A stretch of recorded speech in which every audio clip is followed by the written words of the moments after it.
अस्सलाम वालेकुम। उम्मीद है आप लोग ठीक हैं, खैरियत से हैं। अल्लाह की ज़ात आप लोगों को अपने हिफ्ज़ व अमान में रखे। लंदन के बड़े मज़े के जो टूर है उससे अब वापसी है। एयरपोर्ट पे बैठे हैं और थोड़ी देर में तकरीबन फ़्लाइट है, कोई 1 घंटे तक। मैंने सोचा कि एयरपोर्ट पे आप लोगों से मुलाकात कर लेते हैं, घर पे जाके काफ़ी लेट हो जाएगा। और बस आप लोगों से जो गुजारिश की जाती है कि चैनल को ज़रूर सब्सक्राइब करें, बेल आइकन को प्रेस करें और ज़्यादा से ज़्यादा व्हाट्सएप ग्रुपों में लिंक शेयर करें और अपनी राय का इजहार ज़रूर किया करेंगे। लंदन में आज एक बड़ा ही मसरूफ़ दिन गुजारा है। आपको शहज़ाद अकबर साहब के बारे में भी बताएं कि शहज़ाद अकबर साहब क्या फ़िल्में चला रहे हैं। लेकिन पहले मैं आपको ज़रा डिप्टी प्राइम मिनिस्टर इसहाक डार साहब की लंदन में उनके साथ एक जो बड़ा मसरूफ़ दिन जो है ना वो गुजारा हुआ है उसके बारे में बताऊँ। सुबह तकरीबन 12 बजे हम लोग लंदन एम्बेसी पहुंच गए। डार साहब की हदायत के मुताबिक डार साहब मिले, बड़े प्यार और मोहब्बत से मिले।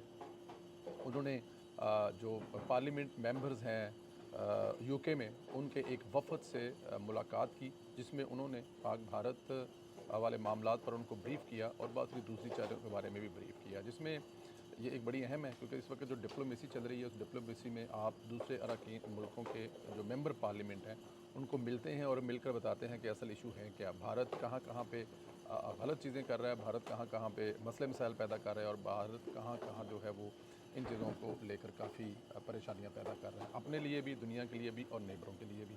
अच्छा जी, उसके अलावा उन्होंने कुछ मंसूबों का जो है वो जिसे कहते हैं कि इफ्तिताह किया है और ये मंसूबे दोनों में अगर आपको बताऊं तो आप खुश हो जाएंगे, ख़ास तौर पे जो ओवरसीज़ में रहने वाले पाकिस्तानी हैं। पहला मंसूबा जिसका इसहाक डार साहब ने इफ्तिताह किया है वो है वन विंडो पासपोर्ट। पासपोर्ट क्या था कि पासपोर्ट जब आप बनवाने पाकिस्तान हाई कमीशन लंदन में आते थे तो आपको 3 डेस्कों पे जाना पड़ता था।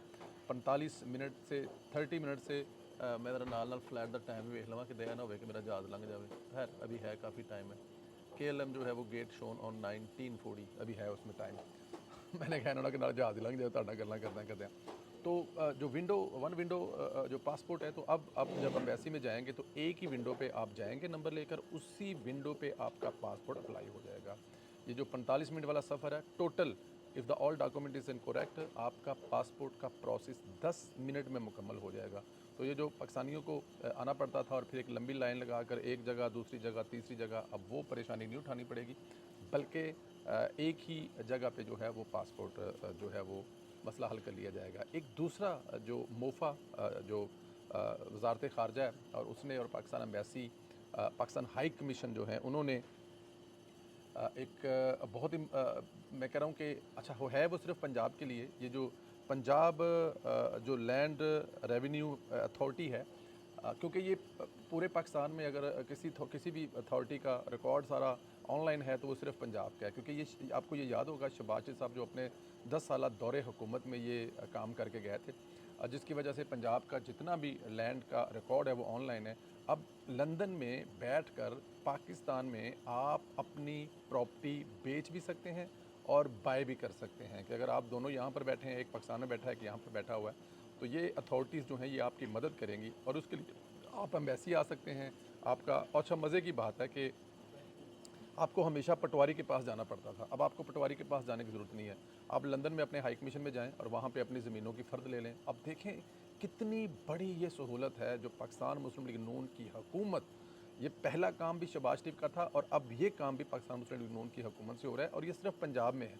और ये पंजाब का लैंड रेवेन्यू जो है वो ऑनलाइन है, क्योंकि ये शहबाज शरीफ है। बाकी पूरे मुल्क में अभी तक किसी सूबे ने ये सारे का सारा ऑनलाइन नहीं किया, तो ज़ाहिर है ये सहूलत का जो इतलाक़ है वो भी बाकी सूबों पर नहीं होता। लेकिन पंजाब के जितने रहने वाले बाहर लोग हैं, ये अभी तक ये सबसे पहला जो है लंदन में इसको शुरू किया गया, लेकिन जैसे जैसे वक्त गुजरेगा इसको आगे जाकर पूरी दुनिया के मुल्कों में सफारत खानों में इसका इसका अजरा किया जाएगा। तो ये एक बहुत बड़ा काम था जो इसहाक डार साहब ने आज किया है। और मैं इसहाक डार साहब ये सब कर रहे थे तो उन्होंने दुआ मांगी वहाँ पर खड़े होकर कि इंशाअल्लाह ताला हमारी हुकूमत जो है वो पूरे दुनिया के हर सफारत खाने में ये सहूलत मुहैया करेगी। अच्छा, एक बात जो मैं और बताऊँ, उन्होंने वहाँ पर जो तारीफ़ की है वो डॉक्टर फैसल साहब जो हैं, जो हमारे एम्बेसडर हैं यूके हाई कमीशन में, कि उनकी बड़ी मेहनत है और उनकी मेहनत ना कि ये दोनों जो मंसूबे हैं जिनका अफ़्ज़ा किया, बल्कि उन्होंने तारीफ़ की कि जंग के दौरान जिस तरह उन्होंने मीडिया का महाज संभाला और यहाँ पर बैठकर जो एक पाकिस्तान की जंग लड़ी हिंदुस्तान के ख़िलाफ़, मीडिया पर और फिर यहाँ पर जो हिंदुस्तानी थे उनका भी जो रवैया था उनको लेकर। तो डॉक्टर फैसल साहब की उन्होंने तारीफ़ की कि वो बहुत अच्छा काम कर रहे हैं और उन्होंने बहुत कमाल तरीके से जो है ये पूरे जंग वाले सेशन में इसको लेके चले हैं और ये मेरे ख्याल में बड़ी बात है। अच्छा इठाक डार साहब ने ज़ाहिर है वहाँ पर जो ख़िताब किया। अच्छा फिर एक काम उन्होंने जो काउंसलर हैं जिनके लॉर्ड कुर्बान साहब जो हैं वो नुमाइंदगी कर रहे थे, उनके वफ़द से भी मुलाकात की और ये क्योंकि कश्मीरियों का वफ़द था और कश्मीरियों का वैसे तो उनके 2-4 और भी मुतालबे थे, लेकिन एक ही मुतालबा था कि कश्मीर में एयरपोर्ट जो है वो बनना चाहिए। तो डार साहब ने बड़ा खूबसूरत कहा जी देखिए बात सुने 1998 में जब मैं वज़ीर ख़जाना था तो सियालकोट के बिज़नेस मेरे पास आए तो उन्होंने कहा जी क्योंकि हमारी बहुत ज़्यादा जो ट्रेड है वो यहाँ से होती है तो आप हमें यहाँ पर एयरपोर्ट दें। तो डॉक्टर साहब ने कहा जी देखें बात सुने हम लोग आपको लैंड जो है वो खुद ख़रीद के देते हैं, एयरपोर्ट आप अपने पैसों से बनाएं और उसके बाद फिर आगे तरक्की करें। तो सियालकोट में आज ना कि सियालकोट एयरपोर्ट है बल्कि उसके साथ सियाल एयरलाइन भी है। तो उन्होंने कहा जनाब कि हम आपके साथ भी यही डील करते हैं, जैसा कि हम लोग अभी एयरपोर्ट जो कश्मीर के लिए वादा किया है उस पर हमारा अभी काम चल रहा है, हमारी उस पर हमने कोटेशनें वगैरह मांगी हुई हैं, उस पर हम काम कर रहे हैं। लेकिन आपसे भी यही कहूँगा कि आप सारा कुछ हुकूमत में ना डालें। आप लोग अगर 1.5 मिलियन सिर्फ जो कश्मीरी है वो यूके में है और पूरी दुनिया में बैठे हुए हैं, 1-1 हज़ार पाउंड डालें तो आप अपना एयरपोर्ट बना सकते हैं, बल्कि साथ में एक एयरलाइन भी खड़ी कर सकते हैं। तो ये एक बड़ी मज़े की सजेशन थी जिस पे कश्मीरियों ने कहा जी बिल्कुल ठीक है, हम अपना हिस्सा डालेंगे, हम जो कर सकते हैं वो ज़रूर करेंगे। हम लोग उन्होंने डॉक्टर साहब ने ये भी कहा कि ये इन्वेस्टमेंट है, आप शेयर होल्डर बने, उसमें पैसे डालें, बाद में आप कमाएँ। आप अंदाज़ा करें कि इस वक्त सियालकोट का जो एयरपोर्ट है या अथॉरिटीज़ है उसका शेयर कहाँ से कहाँ पहुँचा हुआ है। तो यहाँ पे कश्मीरियों का ये भी उन्होंने मुतालबा किया। अच्छा जी इसी में एक चीज़ जो और हुई, अमजद मलिक साहब जो हैं उन्होंने उनकी क़यादत में जो है वो एक वफ़द की क़यादत की जिसमें यूके में नामवर जो बैरिस्टर हैं, कानूनदान हैं, उन्होंने शिरकत की और उन्होंने उनसे भी ख़िताब करते हुए इसहाक़ डार साहब ने बताया कि ये जो जंग का मुश्किल तरीन वक़्त गुज़रा है इसको हमने जो है वो जिस तरह टैकल किया है। उन्होंने बताया कि हमने अपने पायलट्स को क्या कहा था कि आप लोगों ने सिर्फ़ उन जहाज़ों को निशाना बनाना है जो आपको निशाना बना रहे हैं और जो बाकी हवा में उड़ रहे हैं उनको आपने कुछ नहीं कहना। उन्होंने कहा जी कि हमारे पायलटों ने 15 से प्लस जो हैं वो लॉक किए थे, लेकिन हमारा उनको ऑर्डर था कि आपने उसी जहाज़ को मारना है जो आपकी तरफ जो है वो मिसाइल कर रहा है और दूसरा नहीं, वरना हम लोग हिंदुस्तान का बहुत नुकसान कर सकते थे। वकीलों से ख़िताब करते उन्होंने कहा कि जब ये जंग हम जो नहीं चाहते थे, जब ये हम पर मुसल्लत कर दी गई तो फिर हमने 9 और 10 की रात को ये फ़ैसला कर लिया था कि सुबह 4 बजे हम लोग जो है वो इन पर हमला करेंगे और इनको सबक सिखाएंगे। तो इन्होंने को 2 बजे नूर खान एयर बेस के अलावा 2 जगह पर शरारत की, शायद उनको पता लग गया होगा, लेकिन फिर 4 बजे हमारी बहादुर फ़वाज ने जब हमला किया तो उसके बाद फिर हिंदुस्तान की तरफ से ठीक 2.5 घंटे के बाद मार्को रूबियो जो कि वज़ीर ख़ारजा अमेरिका के, उन्होंने मुझे कॉल की। उन्होंने कहा जनाब कि हिंदुस्तान जो है वो सीज़ फायर के लिए तैयार है, तो आप लोग क्या चाहते हैं? तो डार साहब कहते हैं जी कि हम लोग तो कभी जंग चाहते ही नहीं थे, हमने तो कभी जंग की बात ही नहीं की, तो अगर वो सीज़ फायर करना चाहते हैं तो बिस्मिल्लाह वेलकम। लेकिन कह रहे हैं इसके बावजूद उन्होंने अगले 2-2.5 घंटे जो है नाजायज़ फ़ायदा उठाया और कई मज़ाइल दागे। इस चीज़ का वो जिसे कहते हैं ना फ़ायदा उठा के कि हमें इतला नहीं मिली जी अभी तक।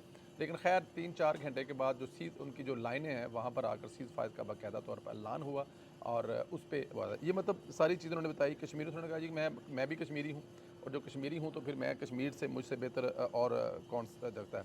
अच्छा इसके अलावा जनाब और बहुत सारी चीज़ें की थी, बट ये 2 जो मंसूबे थे, हाँ एक जलसा था 1400 लोगों का जो कि यूके में हो रहा था, जो कि मुस्लिम लीग नून यूके करवा रही थी, सदर एहसन डार साहब अपनी टीम के साथ मिलकर कर रहे थे। उन्होंने कहा जी वो हमने इसलिए कैंसिल किया जो पाकिस्तान में सैलाब आया है और 600-650 लोग जो हैं वो अल्लाह को प्यारे हो गए हैं, तो ये मुनासिब नहीं था कि हम लोग इस किस्म का जलसा करते, क्योंकि जलसा खुशी में किया जाता मार का हक़ में। तो उन्होंने वहाँ पर क्योंकि फिर एक वफ़द से मुलाकात की जो एहसन डार साहब की क़यादत में था, जिसमें ज़ुबैर गुल साहब थे, जिसमें राशिद हाशमी साहब थे, जिसमें अमजद मलिक साहब थे और यूके की पूरी क़यादत थी। तो उन्होंने वहाँ पर उनसे कहा जी कि मुझे बड़ा दुख और तकलीफ़ है कि आप लोगों ने बहुत ज़्यादा पैसे भी स्पेंड कर दिए हैं, बहुत मेहनत भी की है, लेकिन ये वक़्त ऐसा था जिस पे ये मुनासिब ना होता। और एहसन डार साहब ने कहा जनाब आपके हुक्म पर हम ऑलवेज़ हाज़िर हैं, आप जब कहेंगे जैसे कहेंगे हम लोग आपके साथ खड़े हैं। तो ये एक बड़ी मज़े की जो वहाँ पर चीज़ें हुई हैं। खैर डार साहब जो हैं वो यहाँ से वापस नहीं जा रहे, बल्कि डार साहब यहाँ से आगे 5 मुल्कों में जा रहे हैं। मैंने डार साहब से कहा जनाब आप अपना सेहत का ख्याल रखें, वो वाला रंग जो है ना आपका जो चमकता धमकता था उसमें कुछ इशू आ रहे हैं, तो वो उनका कहना था कि थकावट, काम, भाग दौड़, ट्रैवल, इनकी वजह से काफ़ी मसाइल हैं, बट अल्लाह मेहरबानी करेगा। आप भी दुआ करें और अपने व्यूवर से भी कहें कि वो मेरे लिए दुआ करें। तो आप लोग इसहाक डार की सेहत के लिए ज़रूर दुआ कीजिएगा। फ़ैज़ हमीद से मुतल्लिक़ ख़बर यही है कि शायद फ़ैसला आने वाला है, क्योंकि इंतशारियों के फ़ैसले आ रहे हैं। 9 मई के भी फ़ैसले आ रहे हैं, चूँकि फ़ैसला फ़ैज़ हमीद का आने वाला है, तो पीटीआई को डर पड़ गया है, शायद इमरान खान भी रगड़ा जाएगा। जब इमरान खान और पीटीआई के रगड़े जाने का डर लगता है तो वो एक्टिव हो गए हैं। शहजाद अकबर और आदल राजा ने लंदन से मुहिम चलाना शुरू कर दी है। फ़ैज़ हमीद की जान को ख़तरा है, इसको हार्ट अटैक कराकर मार देंगे। अंदाज़ा करें कि ये किस हद तक चले जाते हैं कि तमाम मुहिम सिर्फ इसलिए चला रही जा रही है कि फ़ैसले पर असर अंदाज हो सकें। फ़ैसले से पहले माहौल और हमदर्दी इंतशार पैदा करें। ये वही पुराना तरीका है कि झूठा खौफ फैलाओ, अदारों को बदनाम करो, आखिर में ख़ुद को सियासी शहीद बनाकर पेश करो। अगर फ़ैसले आने हैं तो इनसे पहले प्रोपोगंडा करके आप इंसाफ की राह में रुकावट नहीं बन सकते। लेकिन क्योंकि ये इनका पुराना आप लोगों को पता है कि ये इनका पुराना तरीक़ाकार है, जिस पे ये हमेशा इस किस्म की हरकतें करते हैं, लेकिन उससे कोई फ़र्क नहीं पड़ना, जो करना है वो कर लें। मरियम नवाज़ साहिबा जो हैं इस वक्त वो जापान में हैं और जापान से पंजाब की तरक्की के नए रास्ते वहाँ से लेके आ रही हैं। आज उन्होंने जदीद तरीन जो जापान का शहर है वहाँ पर उन्होंने मुख्तलिफ़ कंपनियों के सीईओ से बातचीत की है, उनसे मिले हैं। उनसे जो बहुत सारे जो सफाई के जो कंपनीज़ हैं और उसके अलावा पानी की बहुत सारी जो कंपनीज़ हैं जिसमें हेल्प आउट कर सकते हैं, उनसे मिले हैं। वहाँ पर एक जलसे से ख़िताब भी किया था जो मलिक नूर अवान साहब ने।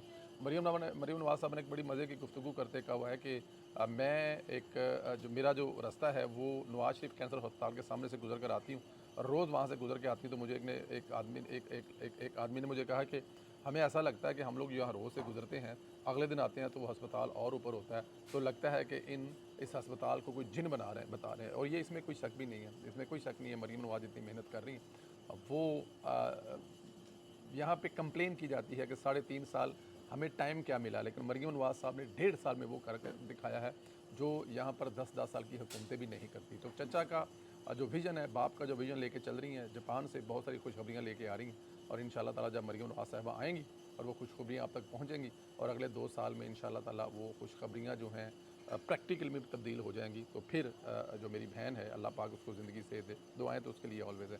अल्लाह पाक आप लोगों को खुश रखे। मेरी फ़्लाइट का टाइम हो रहा है, इजाज़त दें, अगले वीलॉग में मुलाकात होगी। सब्सक्राइब ज़रूर करें, शेयर करें, राय का इज़हार ज़रूर करें। पाकिस्तान ज़िंदाबाद।